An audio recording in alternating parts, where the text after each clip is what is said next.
Anya Taylor-Joy ate Nicholas Hoult's leftovers while shooting The Menu. I think I ate her leftovers. My character in The Menu was, gorging constantly, wouldn't stop eating. So I would eat the leftovers in scenes and sometimes in between scenes because I'm a greedy little pig.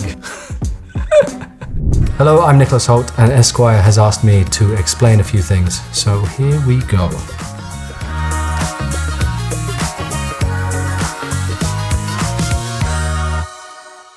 What's the most Clint Eastwood thing Clint Eastwood said while working on Juror number 2? Well, he doesn't say action or cut, which is kind of legendary and known, but he kind of just says, whenever you're ready, at the start of it. And so it goes quiet, and then you're like, should I go? Should I start doing the scene? He's like, whenever you're ready. And then he says, stop. And I always interpreted stop as like, please stop. Stop doing what you're doing. But he also always says, pretty good, when he's kind of satisfied and that's happy and we're going to move on. And so I actually got him a putter made, a golf putter that says pretty good on the back of it, engraved on the back of it. Can I say the most Clint Eastwood thing I said to Clint Eastwood, because I'm pretty happy with this? Clint has a golf course called Tehama up in North California, and I went up to visit him, and Unforgiven is one of my favorite movies of his, and he has an iconic line in that movie where he walks into the bar at the end and he said, who's the fella that owns this hole? And I walked into Clint in his golf course and said that line to him. And I was so thrilled with myself, and he laughed, and oh, how we chuckled. Great moment. How did you feel about your wardrobe for The Great? I feel fantastic about my wardrobe from The Great. I think one of my favorite costumes of all time I got to wear on the show, where they're holding a baby shower, and Peter had made a special outfit for this baby shower where he's got baby yellow, blue, and pink kind of tights and feathers and a dress, and he's really gone all out for this baby shower party that he's throwing. So I felt very good about the costumes on that show. I actually have his fur hat. He's got a massive fur hat. And I asked them at the end of the show, I was like, can I keep that? And they said yes. But I'm like, I saw it in the cupboard the other day, and I was like, where am I ever going to wear that? It's huge. Like, of course, yeah, on set, it kind of worked, it made sense. But now I'm like, I can't nip to the shops in that. Maybe I will, if it gets cold enough. I might start wearing it. Is there anything you learned on About a Boy that you still practice to this day? Did Hugh Grant ever say when the cameras weren't rolling? Probably. I feel it was a very influential moment in my life in terms of being part of that movie and the press for that movie and being around Hugh and his professionalism and how he treats people. It was a great example, but also his sense of humor. And I feel like that's something that kind of distilled it into me. So I would like to say that I still practice the humor, maybe. Also, just another little thing, Toni Collette played my mum in that film, and then we got to work together again on Juror number 2, the Clint Eastwood movie. So that was kind of a nice circular moment where I got to spend time with her again, and she's just, so lovely and kind to me, and also talented as an actress, so it was lovely to be working with her again. Nicholas Hoult says he and Jude Law didn't speak for 4 weeks during filming of The Order as they got into characters as adversaries.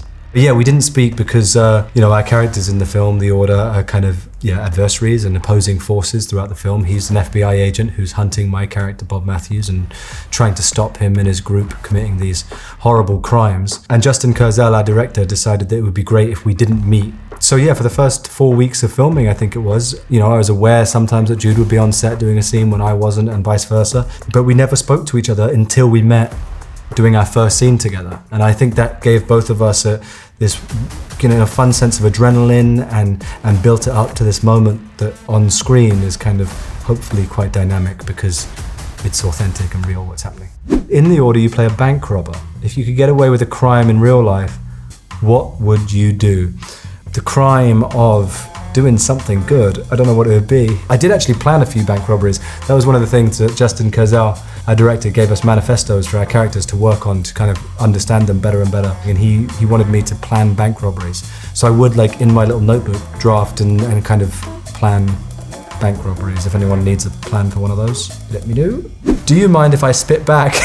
Nicholas Hoult believed he became a real actor after Charlize Theron spat on his face in Mad Max Fury Road. Please explain. That was a moment where Charlize spat in my face during one of the scenes. And I was like, I feel like, that these characters have a lot of animosity and hatred towards each other. And I don't think my character Nux would have just accepted getting spat on his face. So I'm pretty sure I asked, I was like, hey Charlize, lovely to be working with you, big fan. Do you mind if I spit back? But I still didn't purposely try and actually spit. I think it was just like a bit of air. I think it was more me just pretending to spit and not actually throwing spittle at her. Described Nick Cage as a scene partner. He's just magical to be in scenes with. It's so fun because his performances are always so powerful and present, and it's so exciting to be there as one of those comes to life and see where he draws inspiration from and how creative he is. He's a dream scene partner, so I feel very lucky when I get to watch him in a movie, but even more so when I get to perform with him because he's a very generous actor, and I hope we get to do more movies together.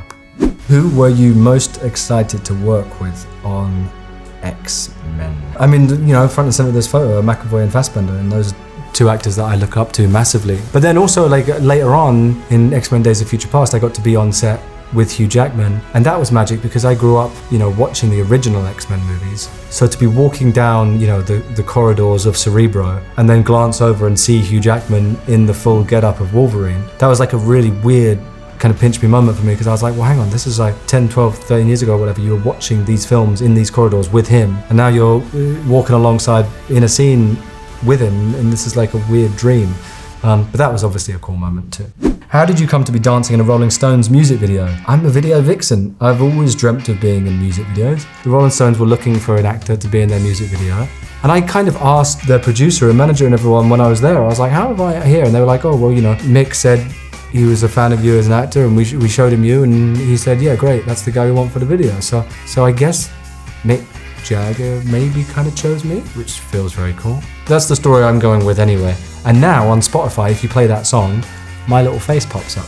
How is working with Yorgos Lanthimos a unique experience? It's the most unique experience I've ever had working with a director. I went for the audition, and I remember the casting director saying like, oh, he might ask you to do some strange things, just go with it. And there was quite like some chunky dialogue that I'd already learned. But then whilst trying to remember all this dialogue and do the scenes, Yorgos would say, now do it again, but hum every time that the other person's doing their dialogue, but don't let it affect how you do your dialogue. And then follow an imaginary energy beam around the room, and all these things that were kind of strange games whilst doing the scenes. He's a wonderful director to work with. I had a brilliant experience, so I felt like I learned a lot from that.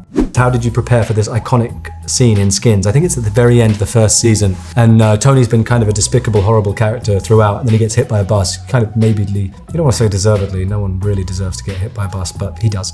And how did you prepare for this iconic scene? Well, we're actually singing Cat Stevens. Ooh, baby, baby, it's a wild world. So I learned the lyrics to that song, which I don't really remember, and I'm gonna stop singing. You're a big watch guy. What is your holy grail watch? I am a big watch guy. I'm wearing my Jaeger LeCoultre ultra thin today. JLC Jaeger make a watch that's the Reverso Tribute Tourbillon Duo Face. It's a beautiful watch. I love the rectangular shape of those watches and the face shape and the heritage of them, but also the mechanics and design of a tourbillon feature and how that all works. I'm obsessed with how things work, engines, watches, all those sorts of things. So that is like a holy grail watch for me. Describe your style in one word. Timeless, effortless, chic. Those are 3 words. I don't have one word for my style, not when you show me these 3 images either, because there's no cohesive pattern here. Let's move on.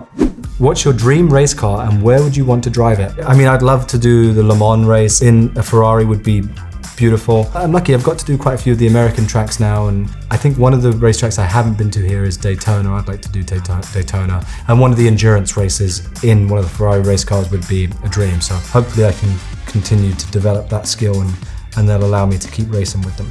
Which of your characters would you most like to have dinner with, and why? Fiverr, the rabbit from Watership Down, I think would be. We'll just sit there and eat some lettuce together and some carrots.